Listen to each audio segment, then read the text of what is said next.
अथ षोडशोऽध्यायः। श्रीशुक उवाच।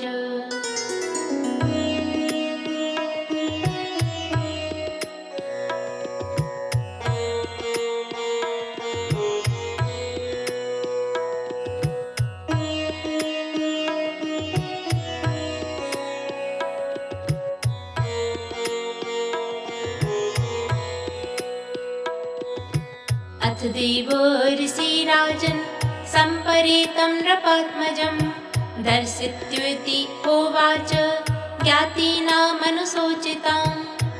नारद उवाच।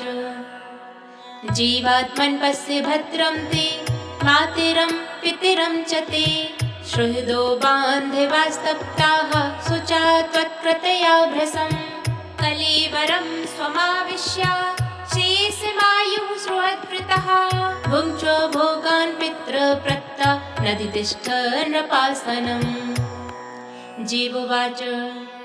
कस्मिन् जन्मन्यमी मह्यं पितरं मातरो भवन् कर्मभिर्भ्राम्यमाणस्य देवतिर्यङ्ग्रियोनिषु बन्धुज्ञातिर्मध्यस्थ मित्रोदासीन विद्विषः सर्व एव हि सर्वेषां भवन्ति क्रमशो मिथः यथा वस्तूनि पर्याणि हेमादीनि ततस्ततः पर्यटन्ति नरेष्वेवं जीवो योनिषु कर्तृषु नित्यस्यार्थस्य सम्बन्धो ह्यनित्यो दृश्यते नृषु यावद्यस्य हि सम्बन्धो ममत्वं तावदेव हि एवं योनिगतो जीवः सप्नित्यो निरहङ्कृतः यावद्यत्रोपि लभ्येत तावत् स्वत्वं हि तस्य तत् एष नित्यो व्ययः सूक्ष्म एष सर्वाश्रयः स्वदृक् आत्मा माया गुणैर्विश्व मात्मानं सृजति प्रभुः न ह्यस्याति प्रियः कश्चिन् न प्रियः स्वः परोऽपि वा एकः सर्वधियां द्रष्टा कर्तॄणां गुणदोषयोः न दत्त आत्मा हि गुणं न दोषं न क्रियाफलम् उदासीन वदासीनः परावरद्रगीश्वरः। श्रीशुक उवाच। इत्युदीर्य गतो जीवो ज्ञातियस्तस्य ते तदा विस्मिता मुमुचुः शोकं छित्त्वात्मस्नेहशृङ्खलां निर्हत्य ज्ञातयो ज्ञातिर्देहं कृत्वोचिताः क्रियाः तत्यजुर्दुस्त्यजन् स्नेहं शोकमोहभयार्तिदम् बालग्न्यो व्रीडितास्तत्र बालहत्या हतप्रभाः बालहत्याव्रतं चेरुर्ब्राह्मणैर्यन्निरूपितं यमुनायां महाराज स्मरन्त्यो द्विजभासितं स इत्थं प्रतिबुद्धात्मा चित्रैकेतुर्द्विजोक्तिभिः ग्रहान्विकोपान् निष्क्रान्तः सरः पङ्कादिवद्विपः कालिन्द्यां विधिवत स्नात्वा कृतपुण्या जलक्रियः मौनेन संयतप्राणो ब्रह्मपुत्राववन्दत अथ तस्मै प्रपन्नाय भक्ताय प्रयतात्मने भगवान् नारदः प्रीतो विद्यामेतामुवाचः।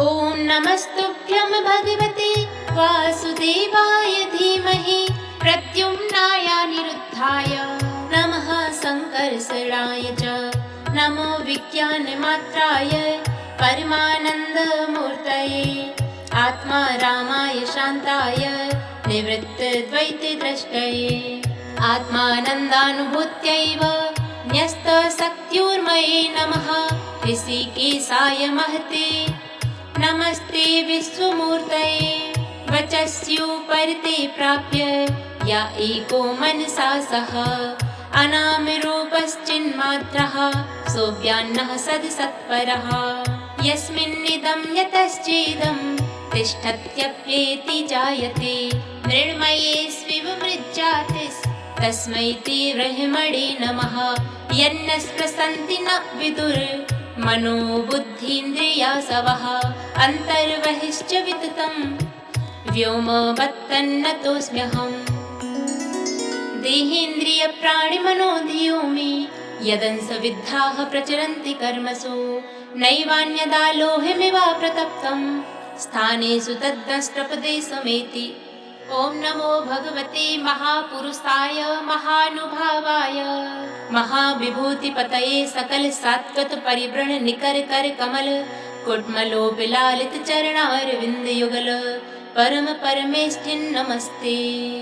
श्रीशुकुवाच भक्तायै तां प्रपन्नाय विद्यामादिश्य नारदः यया वङ्गि प्रशासाकं धाम स्वयंभुवं प्रभो चित्रकेतुस्तु विद्यां तां यथा नारद भासितां धारयामास सप्ताहमवभक्षः सुसमाहितः। ततश्च सप्तरात्रान्ते विद्यया धार्यमाणया विद्याधराधिपत्यं स लेभे प्रतिहतं नृपः।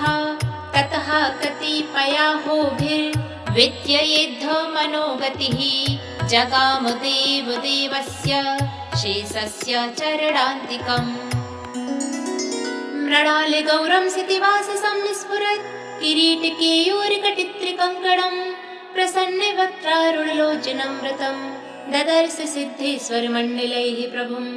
तद्दर्शनध्वस्तसमस्तकिल्बिषः स्वच्छामलान्तः कर्णोऽभ्ययान्मुनिः प्रवृद्धभक्त्या प्रणयाश्रुलोचनः प्रहस्ते रोमानिमदादिपूरुषम्। सत्यमश्लोकि पदाब्जविस्तरं प्रेमाश्रुलेशैरुपमेहि यन्मुहुः प्रेमोपरुद्धाखिलवर्णनिर्गमो नैवासिकत्वं प्रसमीडितं चिरम्। ततः समाधाय मनो मनीषया बभास एतत्प्रतिलब्धवागसौ नियम्य सर्वेन्द्रियबाह्यवर्तनं जगद्गुरुं सात्वतशास्त्रविग्रहम्। चित्रकेतुरुवाच अजितजितः सममतिभिः साधुभिर्भवान् जितात्मभिर्भवता विजितास्तेऽपि च भजताम् अकामात्मनाम्या आत्मदोति करुणः। तव विभवः खलु भगवन् जगदुदयस्थितिलयादीनि विश्वसृजस्तेन सांसास्तत्र मृषा स्पर्धन्ते पृथगविमत्या। परमाणु परममहतोस्त्व माद्यन्तान्तरवर्ति त्रयविधुरः आदावन्तेऽपि च सत्त्वानां यद्ध्रुवं तदेवान्तरालेऽपि। छित्यादिविरेश किलावृतः सप्तभिर्दशगुणोत्तरैराण्यकोशः यत्र पतत्यणुकल्पः सहाण्यकोटिकोटिभिस्तदनन्तः। विषयत्रसो नरपशवो या उपास्ते विभूति न परं त्वां तेषामाशिष ईश तदनु विनश्यन्ति यथा राजकुलम्। कामधियस्त्वयि रचिता न परं रोहन्ति यथा करं भुवि जानि ज्ञानात्मन्यगुणमये गुणगणतोऽस्य द्वन्द्वजालानि। जितमजित तदा भवता यदाह भागवतं धर्ममनवद्यं निष्किञ्चनाये मुनय आत्मा रामायमुपासते पुवर्गाय। विषममतिर्नायत्र नृणां त्वमहमिति मम तवेति च यदन्यत्र विषमधिया रचितो यः स ह्यविशुद्धा क्षयिष्णुरधर्मबहुलः। कः क्षेमो निजपरयोः कियानर्थः स्वपरद्रोहा धर्मेण स्वद्रोहात् तव कोपः परसम्पीडया च तथा धर्मः। न व्यभिचरति तवेच्छायया ह्यभिहितो भाग्यवतो धर्मः। स्थिरचरसत्त्वकदम्बे स्व पृथग्धियो यमुपासते त्वार्याः। न हि भगवन्न घटितमिदं त्वद्दर्शनान्नृणामखिलपापच्छयः। यन्नाम सकृच्छ्रवणात् पुल्कस्कोऽपि विमुच्यते संसारात्।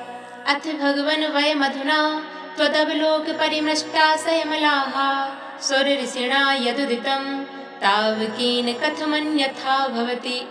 विदितमनन्तसमस्तं तव जगदात्मनो जनैरिहाचरितं विज्ञाप्ययं परमगुरोः कीदिव सवितुरिव खद्योतैः। नमस्तुभ्यं भगवते सकलजगतस्थितिलयोदयेशाय दुर्वसितात्मगतये कुयोगिनां भिदा परमहंसाय। यं वै स्वसन्तमनुविश्वसृजः स्वसन्ति यं चैकितानमनुचित्तय उच्चकन्ति भूमण्डलं सर्षपायति यस्य मूर्ध्नि तस्मै नमो भगवतेस्तु सहस्रमूर्ध्ने। श्रीशुकुवाच संस्तुतो भगवानेव मनन्तस्तमभासत विद्याधर पतिं प्रीतश्चित्रकेतुं कुरुद्वः।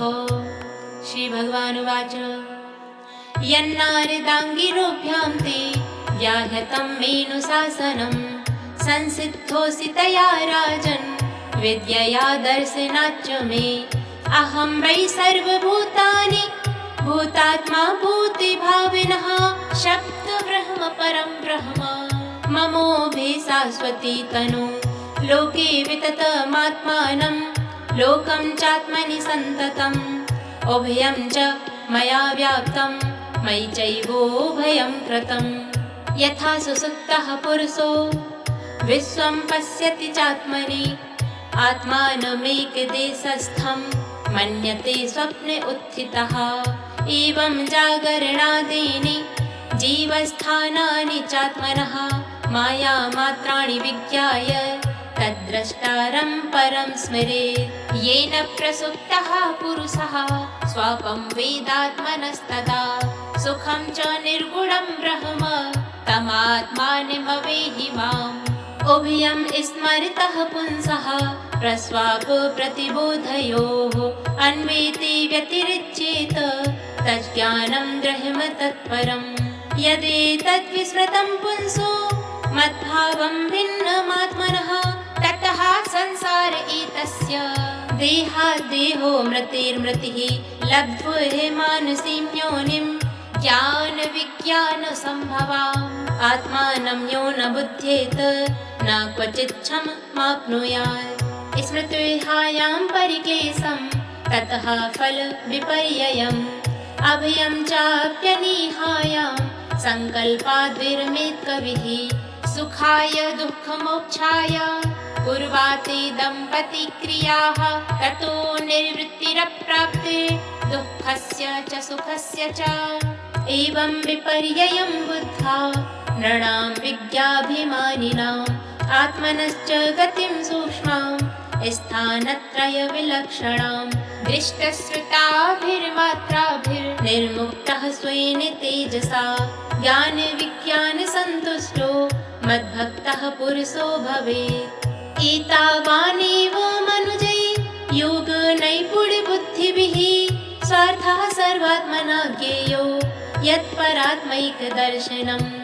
त्वमेतच्छ्रद्धया राजन् न प्रमत्तो वचो मम ज्ञानविज्ञानसम्पन्नो धारयन्नाशु सिद्ध्यसि।